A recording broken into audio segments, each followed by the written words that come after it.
அதாவது பைபிள்லயே இல்லாத ஊழியம்லாம் நடந்துச்சு. பண ஆசீர்வாத கூட்டம், இயேசுநாதருக்கே தெரியாத ஊழியம் இது. இதைத்தான் நீங்களும் கேட்டீங்க. ஆண்டவர் 25 வருஷம் கொடுத்தாரு, இல்லைன்னு சொல்லல. ஏன்னா என் நாமத்தில் எதை கேட்டாலும் நான் உனக்கு தருவேன். இந்த கொரோனாவை விட மிக மோசமான சூழ்நிலையை இந்த உலகம் கிராஸ் பண்ண போகிறது. நாம் எசேக்கியேல் 38, 39 யுத்தத்தின் காலத்தில் இருக்கிறோம். இதே மாதிரிதான் 2018 ஆவியானவர் ஒரு காரியத்தை சொன்னார். இந்த WHO ரிப்போர்ட்டை வச்சுக்கிட்டு நோய் ஒண்ணு வரப்போகுது அப்படின்னு. அன்னைக்கும் சபை அசட்டையா எடுத்துக்கொண்டது. உலகளாவிய மிகப்பெரிய யுத்தம் அப்ரோச் ஆகுது. விசுவாசிகள் கவனியுங்கள், இயேசு சொன்ன யுத்தங்களையும் யுத்தங்களின் செய்திகளையும் கேள்விப்படுவீர்கள் என்ற அந்த வசனம் நிறைவேறுகிறது.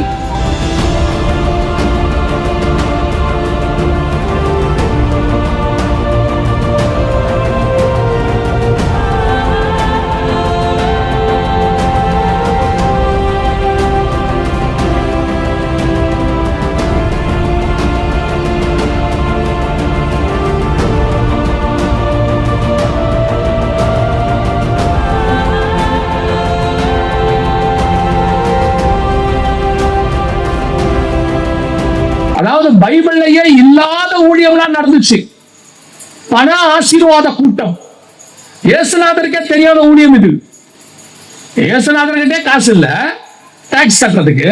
இவங்க பாத்தீங்கன்னா பணம் பெருக்கிற கூட்டம். அப்படியே உங்களுக்கு கேட்கவே நல்லா இருக்கு பாருங்க. இயேசுநாதர் எல்லாத்தையும் விட்டுட்டு ஏன் பின்னாடி வானா, இவன் பிரசங்கம் பண்றான், நீ வா இயேசுநாதர் எல்லாத்தையும் தருவாருங்க. இதான் பிரசங்கம். இதைத்தான் நீங்களும் கேட்டீங்க. ஆண்டவர் 25 வருஷம் கொடுத்தாரு, இல்லைன்னு சொல்லல. ஏன்னா என் நாமத்தில் எதை கேட்டாலும் நான் உனக்கு தருவேன். இப்ப அந்த இளையகுமாரன் போய் அவங்க அப்பாட்ட கேட்டான், சொத்தை பிரிச்சு கொடுங்கன்னு. கொடுத்தாரா இல்லையா? ஒரு வார்த்தை பேசாம கொடுத்தாரு. ஏன்னா அவங்க அப்பாவுக்கு தெரியும், இந்த சொத்து உன்னை காப்பாத்தாது. ஒரு நாள் நீ பண்ணி தவிடு தின்னுட்டு எங்கிட்ட வருவேன்னு அவருக்கு தெரியும். அதே மாதிரி தான் ஆண்டவர் உங்களுக்கு ஆசீர்வாதத்தை கொடுத்தாரு. அதே மாதிரிதான் கொடுத்தாரு. ஒரு நாள் கொரோனா வரும், ஐசியூல உனக்கு பெட் கிடைக்காது, ஒரு ஆக்சிஜன் சிலிண்டர் கிடைக்காது, எல்லா வீட்டுல லேண்ட் இருக்கும், எல்லாம் இருக்கும். ஆனா ஹாஸ்பிட்டல் வாசல்ல பெட் கிடைக்காம ரோட்ல படுத்து கிடப்ப. அன்னைக்கு நீ எங்கிட்ட வருவேன்னு ஆண்டவருக்கு தெரியும். அதுதான் கொரோனா நடந்துச்சு. பெரிய பெரிய கோடீஸ்வரனும் கிரெடிட் கார்டு வச்சிருக்கிறவனும் லேண்ட் வச்சிருக்கிறவனும் ஒரே ஒரு ஐசியூல பெட் கிடைக்காம வெளியே படுத்து கிடந்தான். அந்த நேரத்துல ஒரு அறிவு வந்திருக்கணும். என்ன தெரியுமா? உலகம் முழுவதையும் ஆதாயப்படுத்தினாலும் தன் ஆத்மாவை நஷ்டப்படுத்தினால் பிரயோஜனம் என்ன? இயேசுநாதர் என்னைக்கோ சொல்லிட்டு போனது. இன்னைக்கு பணத்தை ஆசை, பொருள் ஆசை ஒண்ணு இருந்தாலும் திரும்ப போதும் என்ற மனதனுடைய தெய்வ பக்தியே மிகுந்த ஆதாயம் இல்ல. இன்னும் இன்னும் இன்னும் அதனுடைய விளைவு என்ன? கொரோனா வந்த போது உங்களையும் காப்பாற்ற முடியல, உங்க மூலமா இன்னொருத்தரையும் காப்பாற்ற முடியல. மிகப்பெரியதான ஆவிக்குரிய நஷ்டம் திருச்சபைக்கு. ஆனா இப்ப அதை பத்தி எந்த கவலையாதும் உங்களுக்கு இருக்குதா? எந்த கவலையும் இல்ல. இப்ப உங்களை பார்த்தா என்ன, அவன் போன நான் தப்பிச்சுக்கிட்டேன், தோத்திரம். கர்த்தர் கிருபையா என்னை காப்பாத்திட்டார். அதுதான் இப்ப நீங்க சொல்லிட்டு இருக்கிறீங்க. கர்த்தர் கிருபையா என்னை காப்பாத்திட்டாரு. அவங்க எல்லாம் கிருபை இல்ல, போயிட்டாங்க. அவளை அப்படி வச்சுக்கோங்க. இப்ப கூட ஏன் இதை உங்களுக்கு இவ்வளவு கடினமா சொல்றேன் தெரியுமா? ஒருவேளை கேட்கறது கொஞ்சம் கடினமா இருக்கும். கடினமா தான் இருக்கு, கேளுங்க. எப்பவுமே நல்லா தெரிஞ்சுக்கொள்ளுங்க. மருந்து கசப்பா தான் இருக்கும், ஆனா அது உடம்புக்கு நல்லது. சிலது சாப்பிடறதுக்கு ரொம்ப நல்ல டேஸ்டா இருக்கும், உடம்புக்கு கெடுதியா இருக்கும். இப்போ எதுக்கு இவ்வளவு தூரம் உங்களுக்கு சொல்றேன் தெரியுமா? இந்த கொரோனாவை விட மிக மோசமான சூழ்நிலையை இந்த உலகம் கிராஸ் பண்ண போகிறது. பூமி முழுக்க. இதையும் நான் சொல்லல, இப்போ அந்த ப்ரூஃபையும் நீங்க பாப்பீங்க. மிக மோசமான சூழ்நிலையை இந்த உலகம் கிராஸ் பண்ண போதுன்னா 2018 சொன்ன கொரோனா 2020 லாக்டவுன் ஆச்சு. இப்ப 2023 ஒரு யுத்தம் ஆரம்பிச்சது. கொரோனா 2023 தான் எமர்ஜென்சின்ற காலத்துக்கு முடிவுக்கு வந்துச்சு. அதே வருஷம் ஒரு யுத்தம் ஆரம்பிச்சது.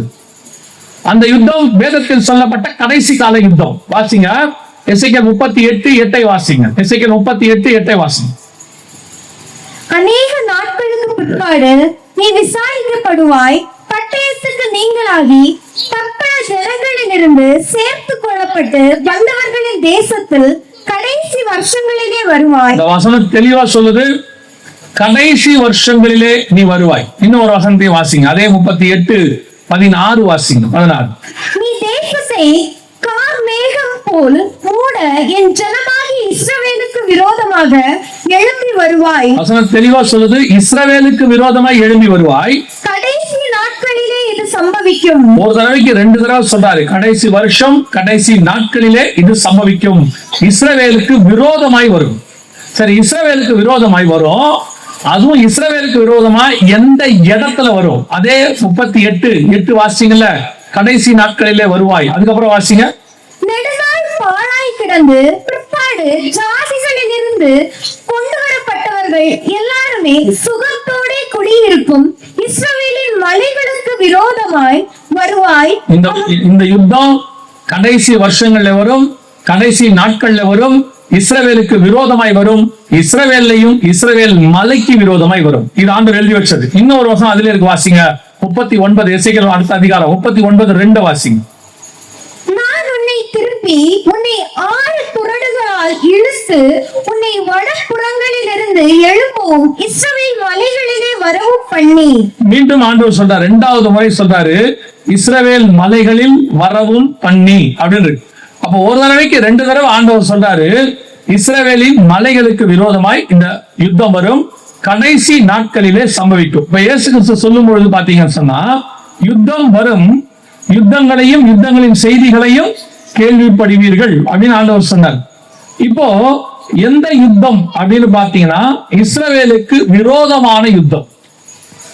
இந்த யுத்தம் கடைசி நாட்களை சம்பவிக்கணும்னா அதுக்கு இஸ்ரவேல்னு ஒரு தேசம் இருக்கணும். நல்லா தெரிஞ்சுக்கோ, இஸ்ரவேலின் ஒரு தேசம் இல்லாவிட்டால் இந்த யுத்தம் வரவே வராது, இந்த தீர்க்கதரிசனம் நடக்காது.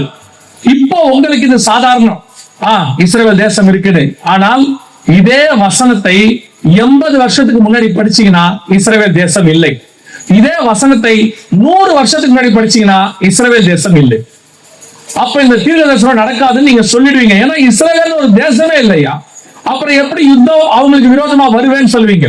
ஆனா கர்த்தர் சொன்னபடி இஸ்ரவேல் ஒரு தேசம் உருவாகி விட்டது. அவங்களுடைய கடைசி வருஷங்களுக்குள்ளே நாம் வந்து விட்டோம். அப்ப இஸ்ரவேலுக்கு விரோதமா இந்த யுத்தம் வரும்னா இப்ப இஸ்ரவேலுங்கிற ஒரு தேசம் இருக்கு, அதனால கண்டிப்பாக வரும். 2வது, இஸ்ரவேலின் மலைகளுக்கு விரோதமாய் வரும். இந்த மலைகளுக்கு விரோதமாய் எழும்போம் அப்படின்னு சொல்ற இந்த யுத்தம் எப்ப ஆரம்பிச்சது அப்படின்னு பாத்தீங்கன்னா, இது 2023 அக்டோபர் மாசம் 7ஆம் தேதி. 2023 மே மாசம் கொரோனா முடிவுக்கு வந்து பேண்டமிக் ஓவர், அந்த எமர்ஜென்சி முடிவுக்கு வந்துச்சு. அதே வருஷம் அக்டோபர் மாசம் இந்த யுத்தம் ஆரம்பிச்சு. இது எதற்காக ஆரம்பிச்சதுன்னா, இஸ்ரவேலின் மலைகளுக்காக ஆரம்பிச்சிச்சு. The Dome of Rock அப்படின்னு சொல்லக்கூடிய டெம்பிள் மவுண்ட் அப்படின்னு சொல்லக்கூடிய ஒரு மலைக்கு விரோதமாய் இந்த யுத்தம் ஆரம்பிச்சிச்சு. இதுக்காக தான் ஆரம்பிச்சது. இந்த யுத்தம் ஆரம்பிச்சு ஏறக்குறைய 2 வருஷம், இந்த அக்டோபர் வந்தா 3வது வருஷம் இந்த யுத்தம் ஆரம்பிச்சது. இந்த யுத்தம் தான் அப்படியே பெருசாச்சு. அப்படியே இஸ்ரவேல்ல இருந்து அடுத்தபடியாக அது அப்படியே லெபனானுக்கு போச்சு. லெபனான்ல இருந்து ஏமன் ஹவுதி பகுதிக்கு போச்சு. அங்கிருந்து ஈரானுக்கு போச்சு. இந்த ஈரானை பத்தி எசேக்கியேல் 38:5 நீங்க வாசிச்சீங்கன்னா, அவர்களோடு கூட பெர்ஷியரும் அப்படின்னு இப்போ ஈரான் அதோடு கூட இருக்கு, யுத்தத்துல இருக்கு. இந்த யுத்தத்துல ஆண்டவர் சொன்ன கடைசி மிக முக்கியமான ஒரு ஆள் வந்து சேரணும் அப்படின்னு நாங்க சொல்லிட்டு இருந்தோம். அந்த ஆள் வந்துடுச்சு. இப்ப இந்த வாரத்துல அந்த ஆள் வந்து ஜாயின் ஆயிடுச்சு. எசேக்கியேல் 38:2 வாசிங்க பாப்போம். எசேக்கியேல் 38:2.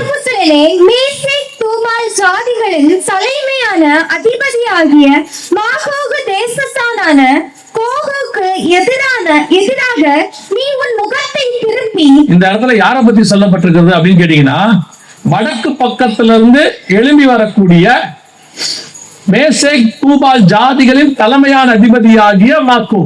இது யாரை பத்தி இருக்கு அப்படின்னு கேட்டீங்கன்னா, வடக்கு பக்கத்துல இருந்து இஸ்ரேல் சைட்ல வச்சு நேரா ஒரு கோடு போட்டீங்கன்னா ரஷ்யாவில போய் நிக்கும். அந்த தமிழ்ல இல்லாத ஒரு வார்த்தை மலையாள பைபிள்ல இருக்கும், நீங்க வாசிச்சீங்கன்னா தெரியும். எசேக்கியேல் 38:2 ரோஷே அப்படிங்கறதான ஒரு வார்த்தை இருக்கும். வடக்கு பக்கத்துல இருந்து இங்கிலீஷ் பைபிள்ல பாத்தீங்கன்னா ரோஷ்னு இருக்கும், மலையாளத்துல ரோஷே இருக்கும்.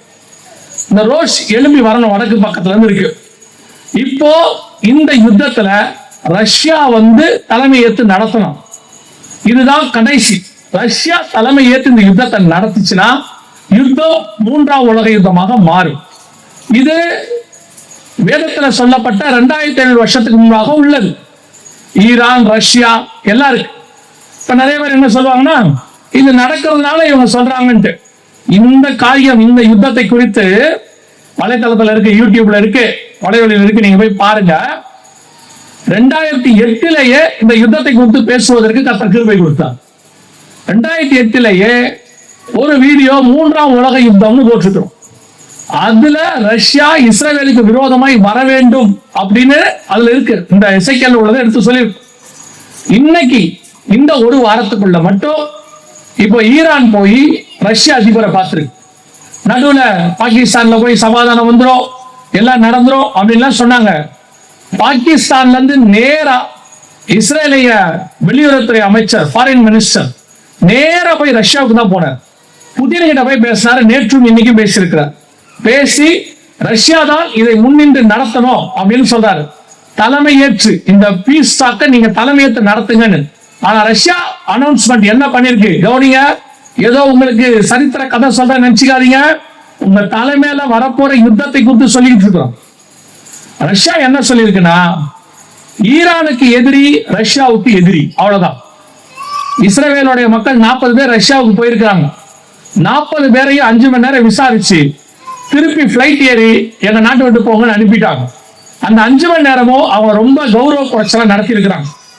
அதுக்கு ரஷ்யா கொடுத்த விளக்கம் என்னன்னா, நாங்கள் ஈரானுக்கு ஆதரவா இருக்கிறோம், ஈரானுடைய எதிரி எங்களுடைய எதிரி அப்படின்னு சொல்லியிருக்கிறாங்க. இன்னைக்கு நான் சொல்றது, இன்னைக்கு ரஷ்யாவுடைய கப்பல் ஒன்று, மிகப்பெரிய போர்க்கப்பல், இருக்கிறதுலயே ரொம்ப முக்கியமான போர்க்கப்பல், இன்னைக்கு ஈரானுடைய ஸ்ட்ரைட் ஆஃப் ஹார்மஸ் பகுதிக்கு வந்திருக்கு. இந்த யுத்தம் அடுத்த கட்டத்துக்கு போகுது. இப்ப ரஷ்யா தலைமையேற்று நடத்த போகுது. ஈரான் கூட சைனாவும் வந்திருக்கு. மாக்போகியானா மங்கோலிய இனம். இவர்கள் எல்லாம் சேர்ந்து இந்த யுத்தத்தை நடப்பிக்க போகிறார்கள். நாம் எசேக்கியேல் 38, 39 யுத்தத்தின் காலத்தில் இருக்கிறோம். இதே மாதிரிதான் 2018 ஆவியானவர் ஒரு காரியத்தை சொன்னார். இந்த WHO ரிப்போர்ட்டை வச்சுக்கிட்டு கொள்ளை நோய் ஒண்ணு வரப்போகுது அப்படின்னு. அன்னைக்கும் சபை அசட்டையா எடுத்துக்கொண்டது. உலகத்தை பத்தி கவலையில விட்டுருங்க, சபை அசட்டையா எடுத்துக்கிச்சு. அதெல்லாம் வராது, நடக்காது, இவர் சும்மா பயமுறுத்துறாரு அப்படின்னாங்க. உலகமே ஸ்தம்பிக்கிற மிகப்பெரிய லாக்டவுன் வந்தது கொள்ளை நோயில. இப்பவும் சொல்றோம், மிகப்பெரிய யுத்தம் இது. ஏதோ இப்பவே அதோடைய தாக்கம் பெருசா இருக்கு. விலைவாசி எல்லாம் பல நாடுகள் ஏறிடுச்சு. 7-8 நாடுகள்ல பார்ட் டைம் லாக்டவுன் போட்டாங்க. ஒரு சில நாட்டுல எல்லாம் 4 நாள் தான் வெளியே வரணும், 3 நாள் வெளியே வரக்கூடாதுன்ட்டா. சில நாடுகள்ல சில பார்ட் டைம் லாக்டவுன் போட்டா. விலைவாசி அடுத்த லெவலுக்கு போகுது.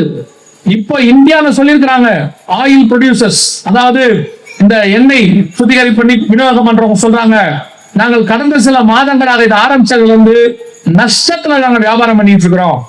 ஒரு 20 ரூபாய் 25 ரூபாய் ஏத்தனா மட்டும்தான் எங்களால சமாளிக்க முடியும்னு அவங்க அறிக்கை கொடுத்திருக்கிறாங்க. ஒருவேளை ஏறினாலும் ஏறலாம், தெரியாது என்ன போகுதுன்னு. அவங்க சொன்னதை உங்களுக்கு சொல்றேன்.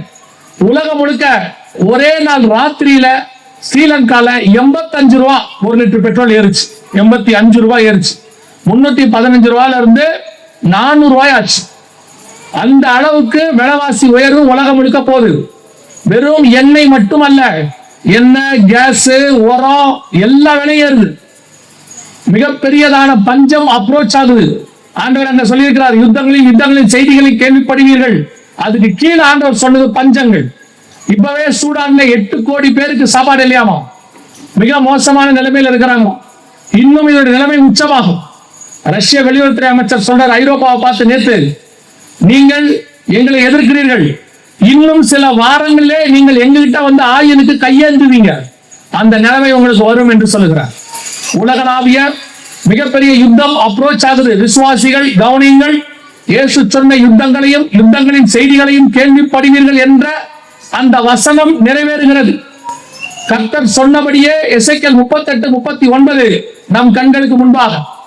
இன்னைக்கு என்ன சொல்றாங்க, நியூக்ளியர் த்ரெட் இருக்குன்றாங்க.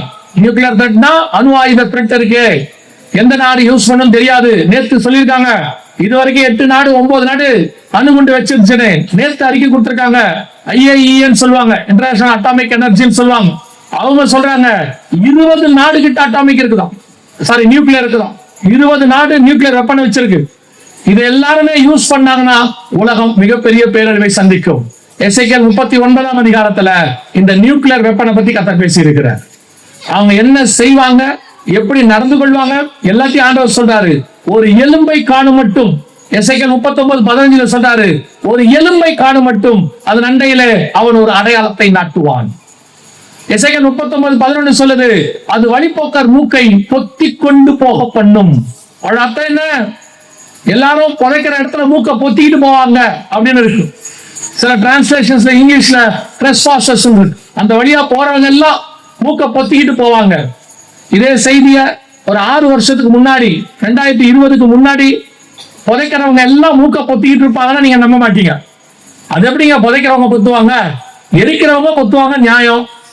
ஆனா புதைக்கிறவங்க எப்படி பொத்துவான்னு கேள்வி கேட்பீங்க. ஆனா கொரோனாவுக்கு பிறகு அந்த கேள்வி நீங்க கேட்க மாட்டீங்க. கொரோனால செத்து போன அத்தனை பேரையும் புதைக்கிறவங்க என்ன போட்டு இருந்தாங்க? மாஸ்க் போட்டு இருந்தாங்க. எதனால மாஸ்க் போட்டாங்க? அந்த உடம்புல இருந்து கிருமி பரவணும். இதுவரைக்கும் நீங்க பார்த்தது ஒரு நோய் கிருமி. அடுத்து இந்த யுத்தம் முடியும் போது பார்க்க போறது நியூக்ளியர் கிருமி. அது காத்துல கலப்போம். அந்த வழியா போறவங்க எல்லாம் மாஸ்க் போடணும். அப்படிதான் பைபிள் சொல்லுது. அப்படித்தான் உலகமும் சொல்லுது. மிக மோசமான பஞ்சம் ஒன்று வருகிறது, மிக மோசமான யுத்தம் ஒன்று வருகிறது. ஆண்டவர் சொன்னது நம் கண்களுக்கு முன்பாக நடக்குது. இப்பவும் சொல்றேன், அந்த இடத்துல நாம இருக்கிறோம். இதே தான் 2018 ஆண்டவர் சொன்னாரு, உங்களுக்கு தான் இது கன்வென்ஷன். ஆண்டவரை பொறுத்த வரைக்கும் உங்களுக்கு கொடுக்கக்கூடிய எச்சரிப்பு கூட்டம், உங்களுக்கும் உங்கள் குடும்பத்திற்கும் உங்கள் திருச்சபைக்கும் ஆண்டவர் அடுத்து நடக்க போகிற சம்பவங்களிலே முன்பதாக உங்களுக்கு அறிவிக்கிறார். மத்தேயு 24:24-25 வாசிச்சு பாருங்க. இயேசு தெளிவா சொன்னார், இதோ நான் உங்களுக்கு முன்பதாகவே அறிவித்திருக்கிறேன். அதைத்தான் இப்பொழுது உங்கள் பகுதிக்கு கர்த்தர் வந்து சொல்லுகிறார்.